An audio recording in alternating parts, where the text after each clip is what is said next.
Welcome back to your sanctuary after sundown, the subconscious classroom, where the strange corners of history come quietly alive. We're so glad to have you with us this evening.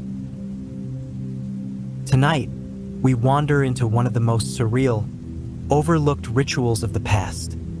A courtroom where the defendant squeals instead of speaks. A pig in shackles. A rat summoned to appear. A swarm of locusts charged with trespassing. For centuries, animals stood trial for crimes they couldn't possibly understand. Some were sentenced. Some were executed. Some were excommunicated by churches. All were blamed for theft, for violence, for breaking the fragile rules of a fragile world. You are no longer here in the present. You are seated on a wooden bench in a medieval courthouse. The magistrate adjusts his robe. The scribe dips his quill. And across from you stands a donkey on trial for blasphemy. Let your mind drift into the quiet absurdity of it all, into the dusty archives of law and belief, into the strange places where humans projected their guilt onto anything that moved. Now breathe deep. Let judgment be passed, and let us begin. Part 1. When animals stood before justice. Imagine yourself in a quiet medieval town, walking through narrow cobblestone lanes that echo with distant bells at dusk. A small crowd clusters around a modest courthouse, wooden doors carved with religious symbols and the seal of judicial authority creaking on iron hinges. The townsfolk have some lanterns, mothers clutch their children, and a few curious travelers linger near the edges of the square. Every eye is fixed on something truly bizarre. A sow, led by two stern men, her hooves clicking on the stones as she's brought before the wooden bench. She is the defendant, accused of killing a child earlier that day. Pause for a moment and let it settle in. A pig in a human court. Child murderer. The world didn't stop. The sun continued to set. Justice would be served. To modern ears, that image sounds macabre or absurd. But in that era, lean on the expectations of divine and civic order, and it starts to make grim sense. Society needed balance, and if a creature violated the sanctity of human life, the cosmos demanded restitution. The sow was not simply a brute or a nuisance. She had disturbed divine order, and so ritualized justice became necessary to restore equilibrium. That evening, as proceedings began, priests in linen robes entered, carrying registers. The judge, flanked by burghers, took his seat. The sow bleated softly, uncomprehending, yet considered capable of guilt. Witnesses, neighbors, the child's mother, gave testimony. The animal's advocate, a town notary, presented arguments about motive. It had nursed piglets recently, been startled, and accidentally charged. The crowd watched. Some sniffled, others whispered. The sow didn't say anything. She couldn't. But the courtroom insisted she did. Language is ritual. The judge pronounced sentence. Hanging at dawn. A subtle release and a public affirmation that law applied to all who could commit acts. Property, order, pattern. The sow was led away. Yet this spectacle was not unique. Across France, Switzerland, Italy, and parts of the Holy Roman Empire, animals had long been summoned. Rabbits faced charges of destroying crops. Oxen accused of trampling grain. Even insects, vermin, maybe worms, they too were tried when they caused economic or social harm. Town councils, church courts, sometimes noble estates carried out formal proceedings. Where law extended, ritual must follow. Consider Zurich during the 11th century. A plague of rats had descended upon granaries storing aid for the poor. The bishop called a court right in the cathedral. Citations were issued. To the rats, those summoned. Latin proclamations invited rat delegates. Naturally, none came. The court pronounced an anathema, excommunication, a forceful declaration. No rat in cathedral, altar, or church hall. By decree, rats lost protection, shelter. The grain was spared, and the symbolism, community safeguarded, ensured spiritual equilibrium. People noticed the absence, or imagined it. Perhaps the rats had moved. Either way, the theater worked. That spectacle played out with other beasts. Wasp and cricket colonies were summoned for crop destruction. Trials followed a scripted process. No swatting allowed inside the sacred courtroom walls. Clerks logged names. Counselors debated culpability. When the defendant didn't answer because it couldn't, exile, execution, or excommunication followed. Some animals were executed, hung, drowned, burned. Others exiled. They were captured, driven beyond town borders, released with one final curse. Occasionally, their skins were stuffed and displayed, warning to others. One extraordinary case centered on a colony of cloth-eating worms found in a communal silk workshop. Artisans had poured months of labor and rare silk threads into tapestries made for wealthy patrons or religious fraternities. When the damage was discovered, the lodge summoned worms to a mill-yard court. The judge sat on a wooden dais. The worms lay motionless on a white cloth. The clerk read the charges: purloined golden silk, violated sacred trust with craft and commerce. No lawyer had been assigned. The judge pronounced excommunication, no blessing, no funeral. The worms were swept into a bonfire alongside a symbolic clamp of ruined silk. The courtyard quieted when flames rose. Order was restored. It's tempting to mock such events. A rat in court? How silly.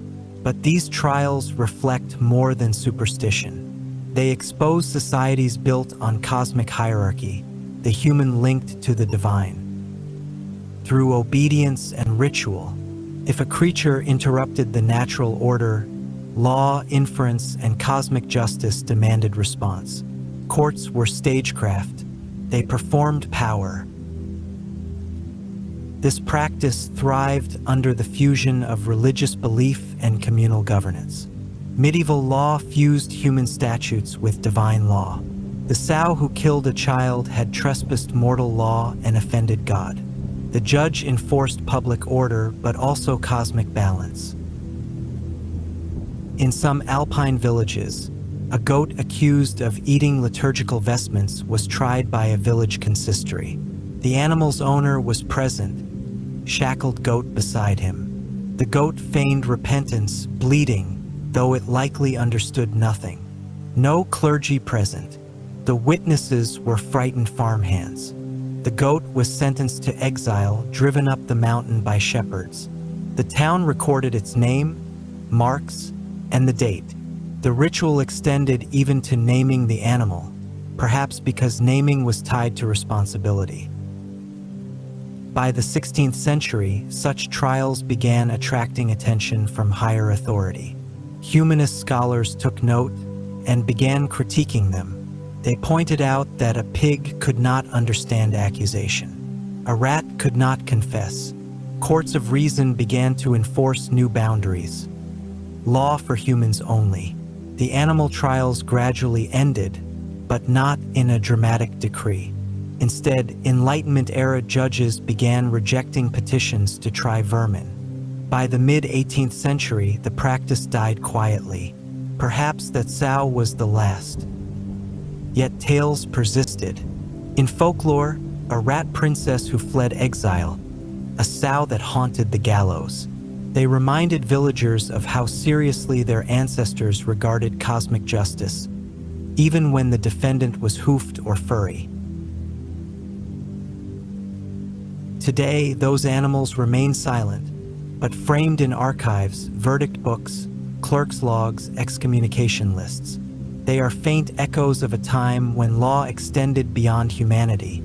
when ritual and belief justified spectacle, when social order demanded that every transgression, animal or human, must be witnessed and judged. In time, our understanding of justice shifted. No longer did we require a confession from a pig. No longer did we believe that offending so infected the body politic with moral rot. Now, law is applied to beings capable of intent, and mostly humans alone.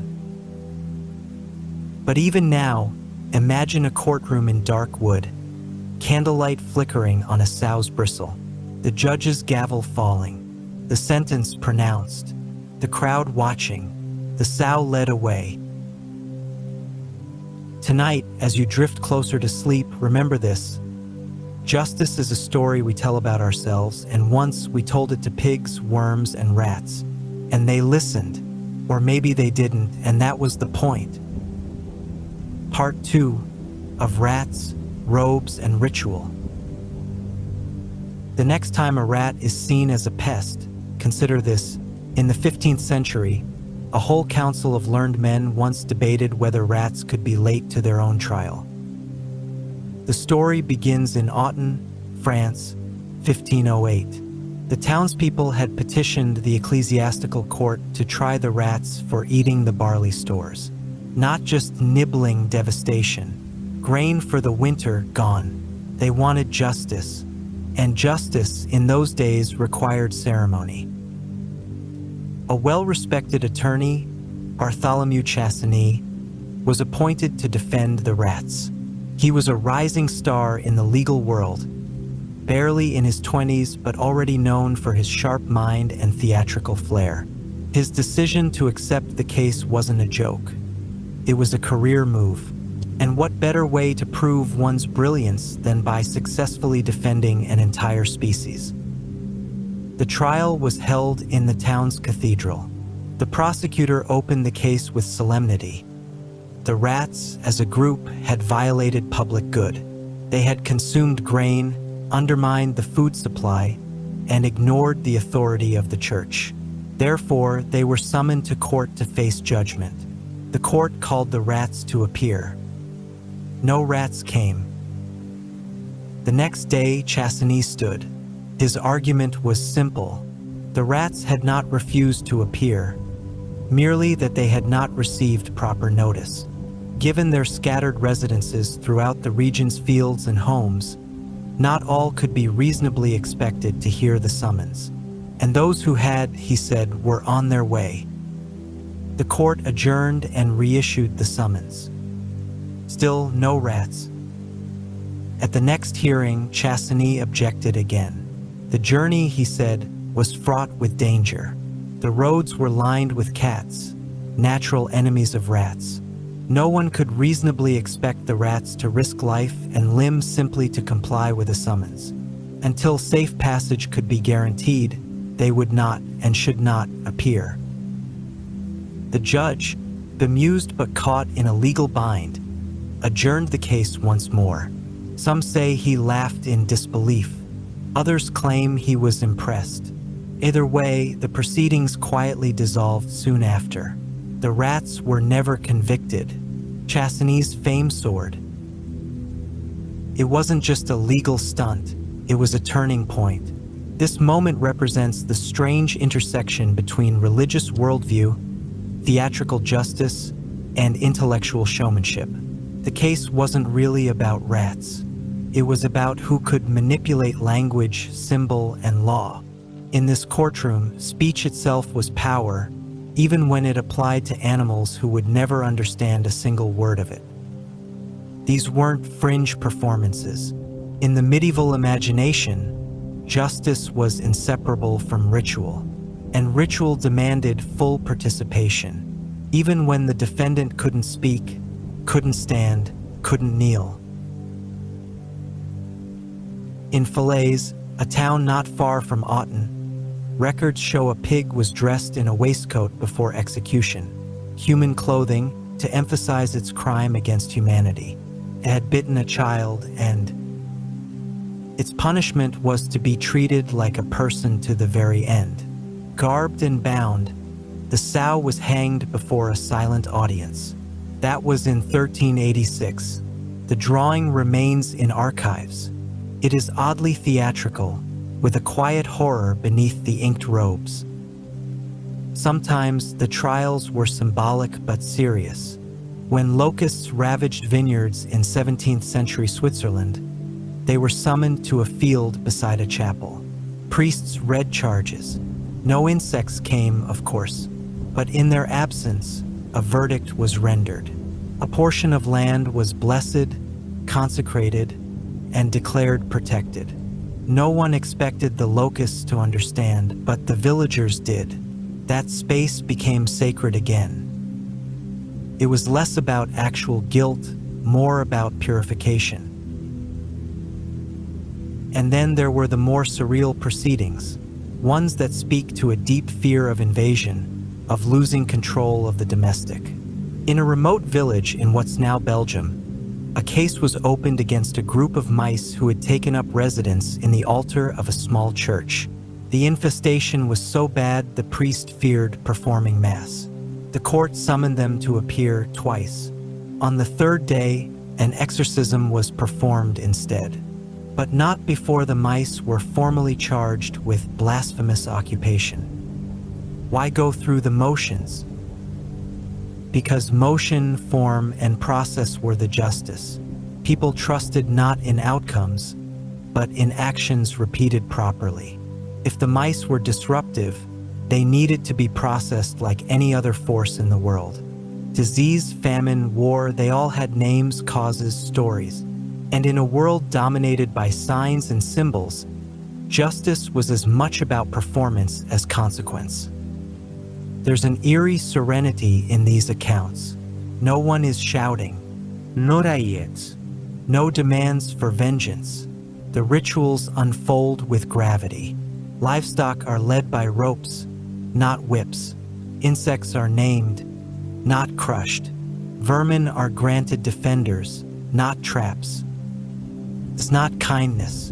It's an obsession with cosmic order. These trials weren't performed because people thought animals were equal. They were performed because people feared chaos more than absurdity. The world had to make sense, even if that sense was completely fictional. And yet, there's an uncanny familiarity to the structure. Formal accusations, defense attorneys, summonses, public audiences, verdicts. Swap out the pig for a nobleman and the procedure stays the same.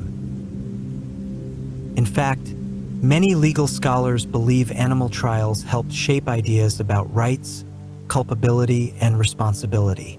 If you could argue a pig was guilty or innocent, then surely a person, regardless of their class, deserved the same.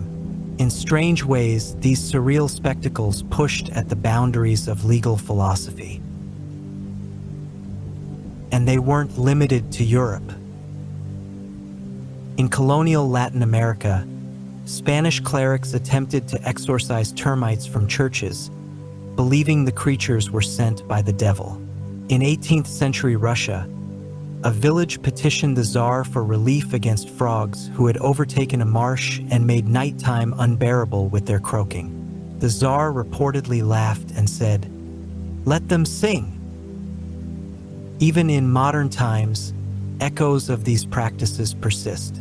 Legal personhood has been extended to rivers, forests, and artificial entities. Corporations can be sued.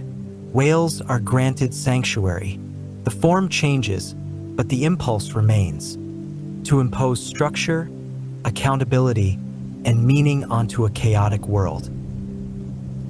We might laugh at a rat with a lawyer, but we still build systems around entities that can't speak.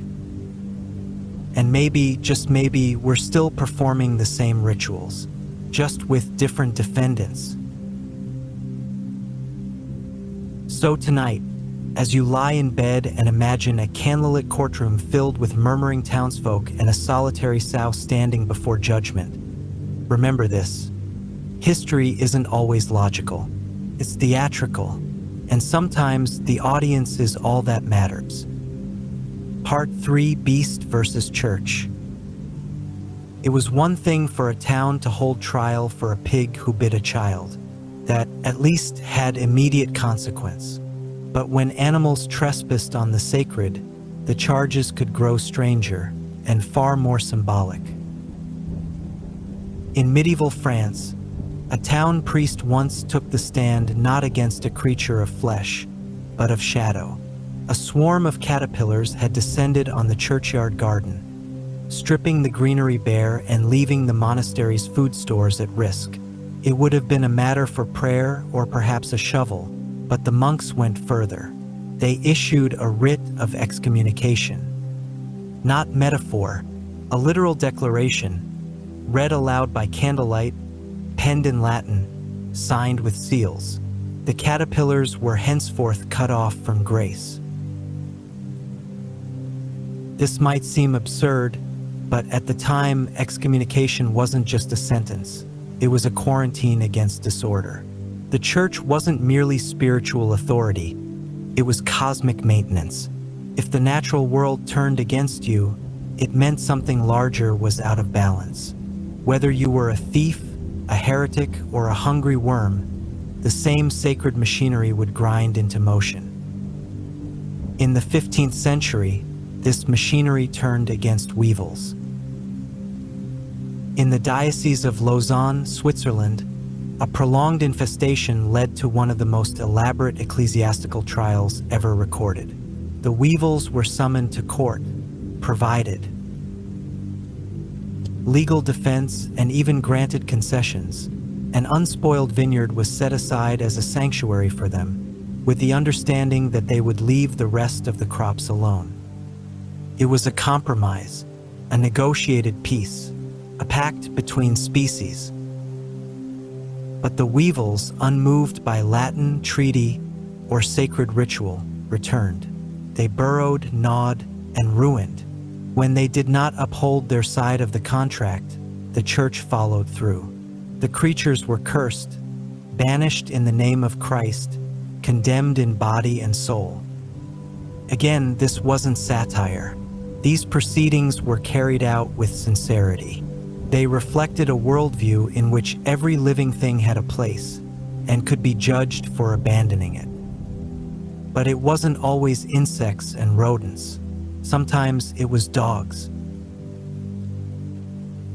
In 14th century Italy, dogs were common fixtures in villages and cities, companions, guardians, and sometimes protectors of the poor. But when a pack turned feral, the community would react as if a force of nature had betrayed them. If a dog killed a child, it might be hanged. If it entered a chapel and defiled the altar, it could be burned. In one peculiar case in Bologna, a dog was accused of witchcraft. Locals claimed it had been possessed by a spirit that made it bark at sacred relics and chase away priests. Rather than kill it, the townspeople held a tribunal and exorcised the animal. In the margins of the surviving manuscript, someone drew a sketch of the dog Midian. It's hard to say whether the artist was mocking or simply documenting, but either way, the image remains. A creature incapable of malice, charged with cosmic crime. The deeper truth is this: these trials weren't about guilt. They were about reassurance. When a horse kicked a farmer to death, it wasn't just an accident. It was a disruption in the moral order. Trials helped restore it. People believed that every event, from crop failure to miscarriage to unexpected death, had meaning. Justice wasn't about punishment. It was about reestablishing balance in the universe. If you could explain the event, even symbolically, you could contain it. And animals made perfect villains. They were everywhere. They could not speak. They could not defend themselves. But they also could not be ignored. In 16th century Germany, a plague of moles prompted a legal council to issue a warrant. The moles had damaged farmland, causing a food shortage. The townspeople appealed not to hunters, but to the legal system. The court issued a proclamation declaring the moles enemies of the people. An official decree was posted at the edge of the forest, warning them to flee or face extermination. No one expected the moles to read, but everyone needed to see the warning. This is the quiet ritual of fear, an attempt to command what cannot be controlled. And sometimes even that failed. In 1750, in the Basque region of Spain, a woman was arrested for housing a goat believed to be an incarnation of the devil. The goat had one horn shorter than the other and a habit of walking on its hind legs, behaviors seen as omens. Rather than kill it, local officials held an inquiry. Neighbors testified. A physician examined it. The verdict was delivered. The goat was not demonic, only malformed. The woman was fined, not for sorcery, but for disorderly conduct.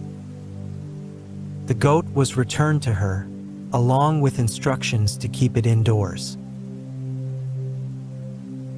These stories, strange as they are, reveal something deeper, a society straining to understand the world with the tools it had. When we look back at animal trials, it's easy to laugh, but laughter is often a disguise for distance. We've replaced the courtroom with other rituals, environmental reports, public statements, insurance claims. The forms change, but the instincts remain. We still seek explanations. We still assign blame. And we still use animals as symbols of ourselves. A dog that kills is mad. A cow that disrupts a road is obstinate. A horse that stumbles is ashamed. We layer human emotion onto them, whether to comfort or condemn. In medieval trials, this projection was codified, written down, recorded in Latin, and stored for future generations, us to read, reimagine, and wonder. Because what truly endured wasn't the verdicts. It was the belief that every action, no matter how small, existed in a web of meaning. And when meaning collapsed, a trial could rebuild it.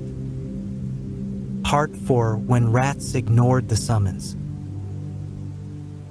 If pigs could be jailed and goats interrogated, then rats, those unruly nomads of plague and pantry, were surely repeat offenders in the annals of medieval justice. But rats posed a special problem. Unlike a single misbehaving pig or a possessed goat, rats arrived in legions. They came not one by one, but in swarms, armies without banners, and they answered to no master. To put them on trial was not just absurd, it was defiance in the face of chaos. Still, defiance was necessary. In 1522, the town of Autun, nestled in Burgundy, issued an official summons. The problem was grain, or rather, the absence of it.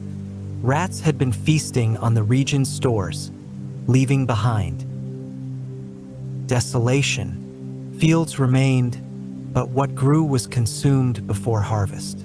Starvation loomed. The people were afraid, and in fear they turned to law. A local priest, trained in both ecclesiastical law and public ritual, prepared the case. The rats were summoned by name and species and given the chance to appear before court. A legal advocate was even appointed to represent them, a man named Bartholomew Chassigny, who would later become one of the most respected jurists in France. Chassigny did not take the assignment lightly. He arrived in court robed and composed and informed the judge that his clients, the rats, had not failed to appear out of contempt, but out of fear. The journey to court was dangerous. Cats lurked, dogs barked, hawks circled. His argument: justice could not proceed if the rat's safety could not be guaranteed. The judge, incredulous, granted a continuance. Another summons was issued. The rats, again, did not come. This courtroom theater played out over weeks. Chassigny argued passionately that justice demanded fairness, even for vermin. He asked for safe passage. He claimed that mass punishment, without a chance for individual defense, violated the principles of divine and earthly law alike. He knew, of course, that rats wouldn't arrive. That wasn't the point. The point was to create a ritual of containment, a symbolic answer to hunger and helplessness. Because beneath the robes and candles, the real crisis wasn't legal. It was existential. What do you do when nature refuses to obey? When your barn's empty and your children thin? When prayers fall silent and the soil betrays you? You put the rats on trial. And when that fails, you imagine them guilty in absentia and exile them in the name of order. But this wasn't merely folklore, it was precedent. Church law had long maintained that all creatures, as creations of God, were bound by divine justice. And in a world where the divine and the daily were stitched tightly together, no line was too small to draw between them. Sometimes the trial was less about condemnation and more about negotiation. In the alpine town of Stelvio in the 1700s, the court heard complaints about moles again. This time, the moles were not summoned as enemies, but petitioned like landowners. The court declared that a section of pasture would be granted to them, an olive branch of sorts. In return, the rest of the fields were to be left untouched. A treaty was signed. Witnesses affirmed it. A priest blessed the soil. Whether the moles respected the deal is unknown, but the trial served its purpose. It calmed the people. In that sense, animal trials weren't so different from rain dances or sacred chants. They were mechanisms of human comfort, ritualized acts that gave structure to suffering. If you could call the rats to court, perhaps your life hadn't completely fallen out of your hands. And this comfort extended beyond vermin. In 1386, in the city of Falaise in Normandy, a pig was tried for murder. It had mauled an infant and was sentenced to death. But the execution was no simple affair. The pig was dressed in human clothing. It was paraded through the square. A public executioner carried out the sentence with official solemnity. All was witnessed. All was recorded. Why the spectacle? Because it wasn't about the pig. It was about the restoration of moral symmetry. The pig had violated the boundary between beast and human. Dressing it as a man reaffirmed that line. Killing it publicly sealed the message. This was not nature's victory. It was society's. The crowds who gathered didn't come just to see a punishment. They came to see meaning applied to chaos. In that way, these events were not backwards, they were sophisticated. They used the tools of their time, symbol, ritual, myth, and law, to answer timeless questions. Why do bad things happen? How can we stop them from happening again? Even as science advanced and the Enlightenment dawned, traces of these instincts remained. Well into the 19th century, newspapers would still report on miraculous animal behavior with an air of moral judgment. A dog that saved a child was praised as noble and Christian. A horse that kicked a priest was labeled possessed. Though trials faded, the language of guilt and virtue remained. And in quieter places, the rituals continued. In a remote Swiss canton in the 1800s, farmers still held rat masses. These were not Christian services exactly, but shadow rituals, half pagan, half parody, where rats were named aloud in barns, cursed with folk prayers, and banished to neighboring hills. The logic: if the rats were treated like humans, they might listen. If not, at least someone had said something. That need to speak against the wild, to form a sentence in the face of silence, is deeply human. We do it still, if in different ways. When we label a hurricane vengeful, or call a virus evil, we echo the same instinct that once led a judge to summon termites to a courthouse. We want the world to answer back. We want justice, even if only symbolic, even if only to animals, especially to animals, because they, more than anyone, represent what we cannot control. They are our mirror and our fear, close enough to resemble us, wild enough to ignore us, and strange enough to carry our guilt. Part 5: Holy Beasts and Excommunicated Leeches. As the world edged into the later Middle Ages, the line between sacred and profane continued to blur, not just in religion, but in law, punishment, and the role of animals within both. The Church had long taught that animals were part of God's creation, but this didn't always mean mercy. In fact, it meant they were held to a kind of cosmic standard, and when they failed to meet it, the sentence could be severe. Take, for example, the case of leeches. Yes, leeches. In the 1200s, monks in a monastery near Lausanne believed that the small creatures infesting a nearby lake were sent by the devil. They were harming livestock, disrupting water rituals, and multiplying in ways no one could stop. Rather than poison the water, the monks did what seemed obvious. They excommunicated the leeches. A formal document was drawn. A bishop officiated. The leeches were named, cursed, and cut off from the grace of God. They were, in effect, damned. What did this mean in practical terms? Not much, but symbolically it was everything.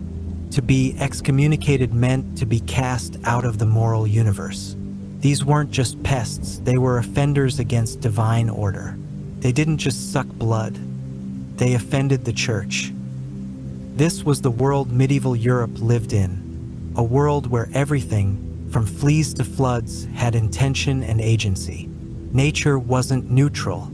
It was full of messages, and animals, in particular, were either helpers or harbingers. When they misbehaved, the response wasn't just pest control, it was liturgy. In France, rats and mice were often cursed by name in formal ceremonies.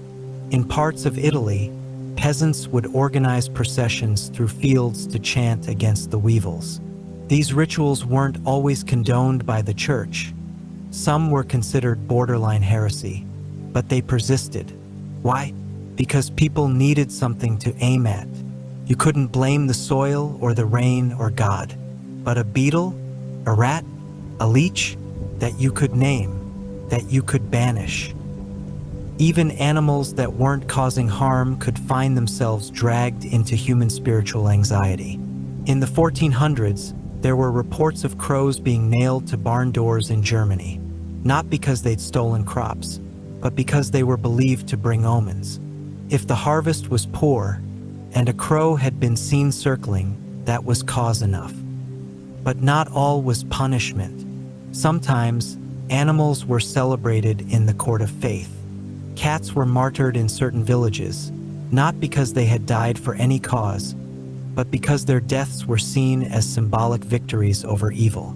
Roosters, too, could be venerated. One legend tells of a rooster that crowed during a blasphemous ritual and was hailed as a divine witness. It was given a shrine. Candles were lit.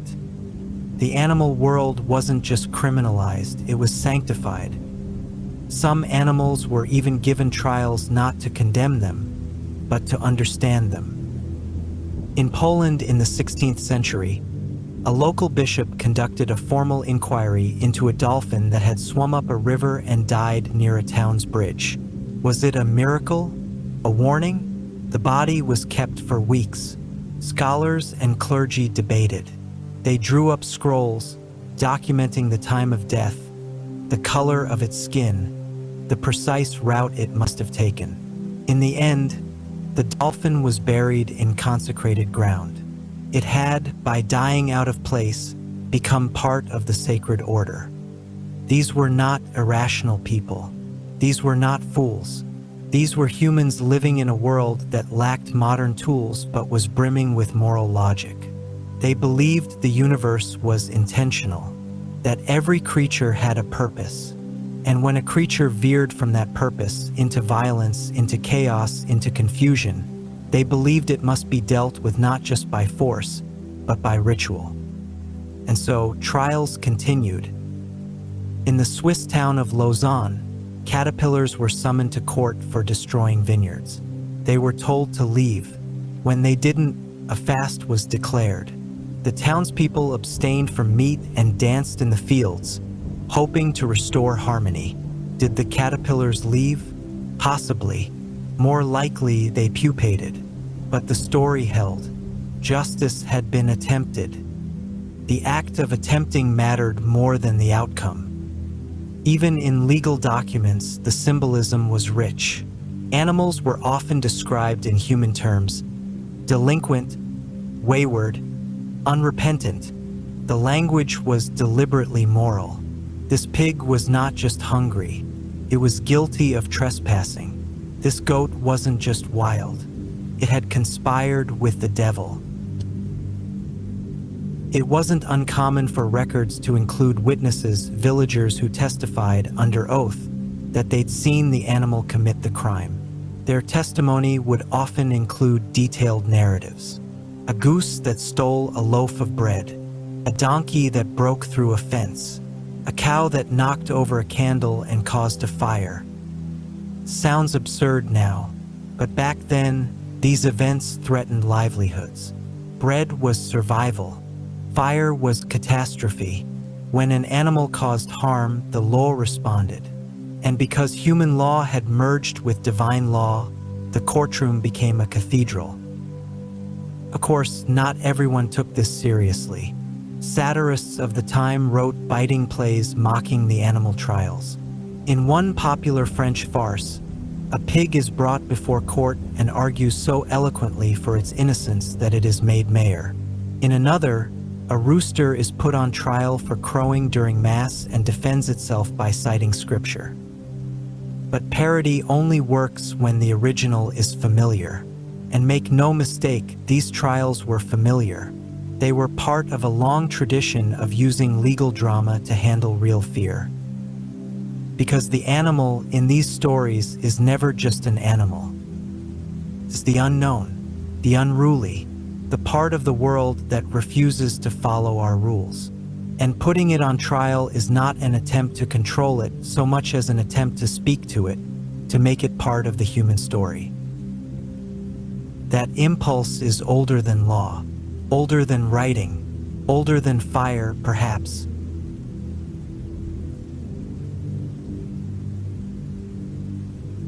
Even now, in museums across Europe, you can find fragments of these stories. Drawings of pigs in shackles, faded trial transcripts, illuminated manuscripts showing a bishop scolding a swarm of locusts. They are the ghost echoes of a time when every creature had a place in the moral ledger, and every misstep, no matter how small or strange, had to be accounted for. The law was not blind. It had eyes for everyone. Even the flies. Even the worms.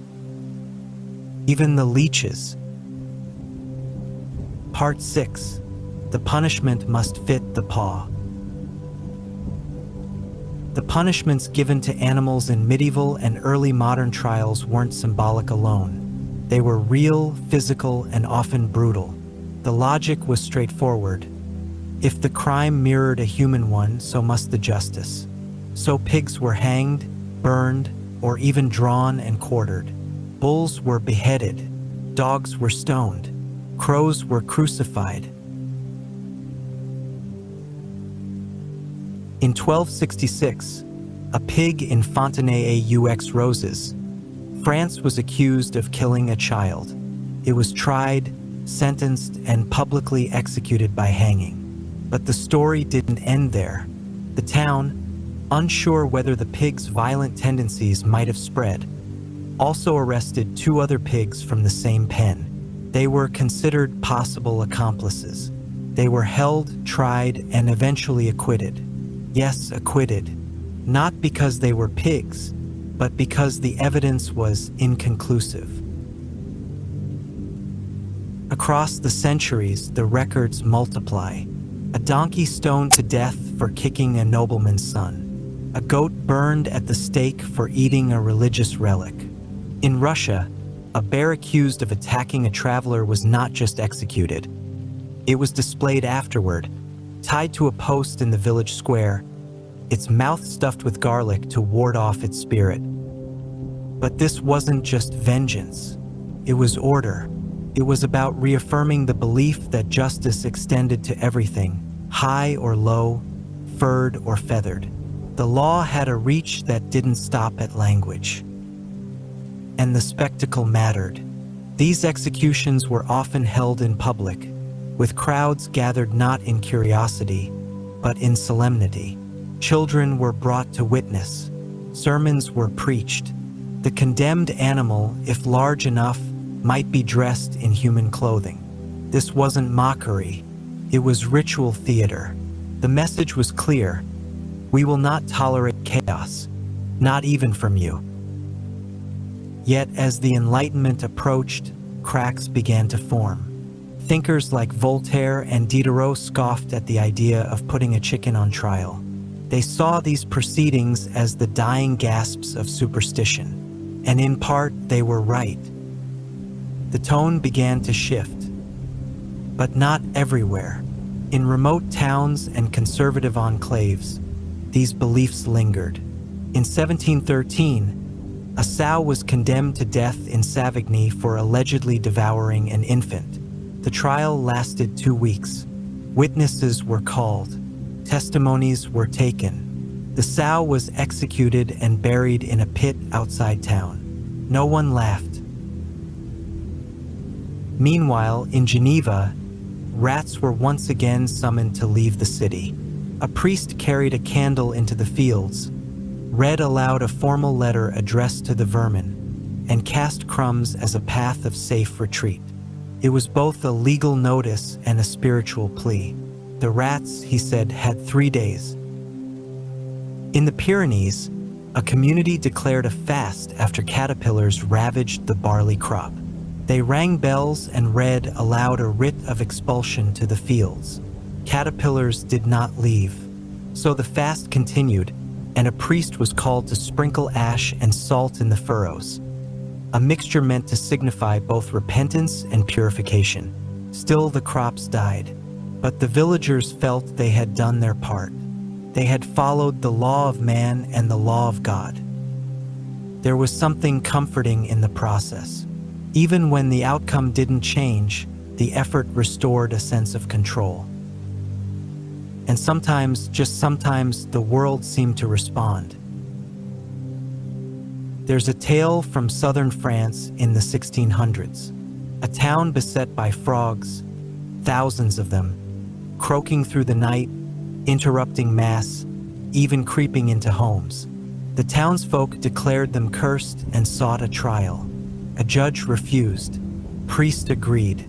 He led a candlelit procession through the swamps, reading a curse in Latin. The next morning, silence.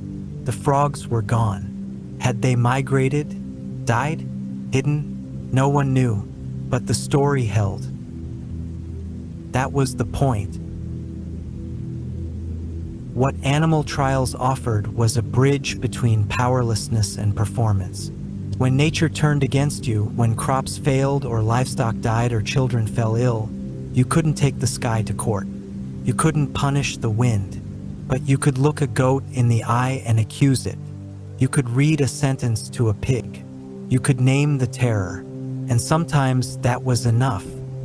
There's a strange blend of cruelty and tenderness in these stories, because while many animals were sentenced to die, just as many were given the full dignity of legal process. They were assigned advocates, real human lawyers who argued on their behalf. These weren't always simple gestures. The advocates often made passionate, poetic defenses.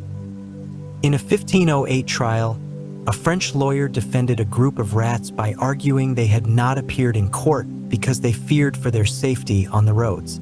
He insisted that, legally, they could not be punished in absentia.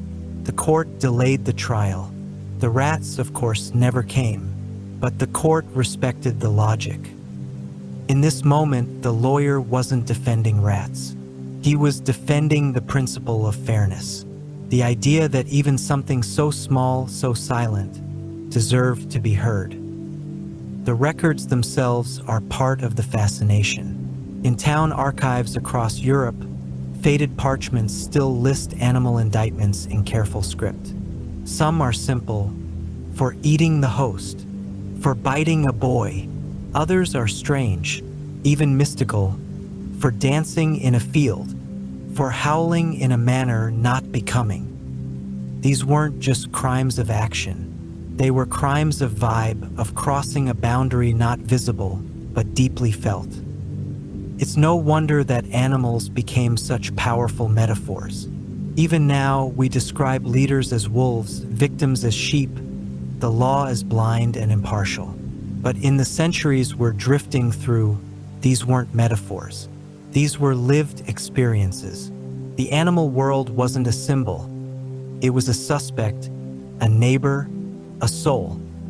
And then came the scholars. In the 1700s and 1800s, anthropologists and folklorists began collecting accounts of animal trials. They saw them as cultural fossils, strange holdovers from a medieval mindset. But in doing so, they missed something. They dismissed the logic too quickly. Because while it's easy to laugh at the idea of a rooster being summoned for disturbing the peace, it's harder to understand the pain behind it. The sleepless nights, the sacred rhythms interrupted, the fragile harmony of a small village disturbed by the crow that wouldn't stop.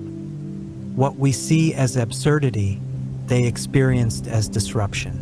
And what they sought through trial and ritual was repair. The animal trials declined as the 19th century wore on, replaced by modern pest control and veterinary science. But they didn't vanish entirely. Echoes remained. Superstitions lived on. In parts of rural Europe, it was still common to hold symbolic expulsions for swarms or plagues. Processions through fields, whispered invocations, a scattering of salt. The impulse didn't die. It simply changed costume. Today, when a dog bites someone, we quarantine it. When a bear breaks into a home, it's relocated or euthanized. The procedures are clinical now, not ceremonial. But at their core, they echo the old dramas. The need to name the wrong, the urge to restore balance.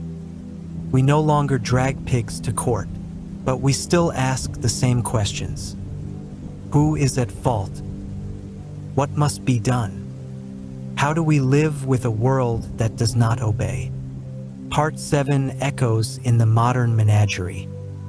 The animal trials may seem like ancient ghosts, dusty curiosities locked in forgotten court scrolls, but their shadows stretch into the modern age, not always in obvious ways, but in how we assign guilt, draw moral lines, and try to tame the unpredictable. In the early 20th century, as science replaced superstition and psychology displaced theology, we stopped dressing goats in clothes and reading them their rights. But we didn't stop punishing animals.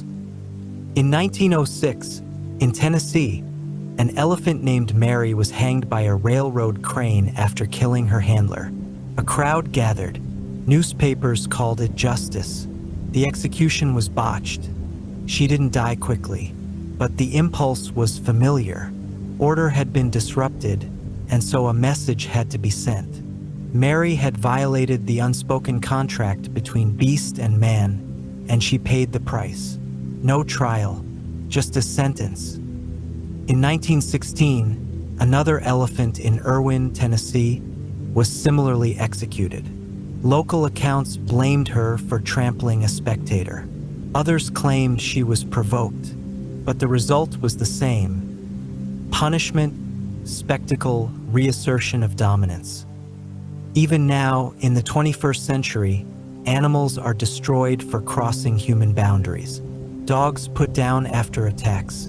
Bears euthanized after wandering into cities. Monkeys blamed for theft. Zoo animals put on watch lists after incidents. The language has changed, but the structure remains. We assess intention. We assign blame. We insist on consequence. The question isn't whether we still hold animal trials. It's whether we've admitted we never stopped. And it goes beyond violence. It enters the realm of public shame. In 2008, in India, a monkey was paraded through a village in chains, accused of stealing fruit and damaging temples. Officials framed it as a warning. The monkey was eventually relocated, but not before being displayed, photographed, humiliated. In Thailand, a water buffalo that interrupted a government ceremony was painted with symbols and led away in disgrace. It had become a symbol of disorder. What echoes most clearly from the past isn't the act of trial. It's the hunger for ritual, for performance, for the restoration of cosmic balance. We don't just want problems solved. We want them narrated,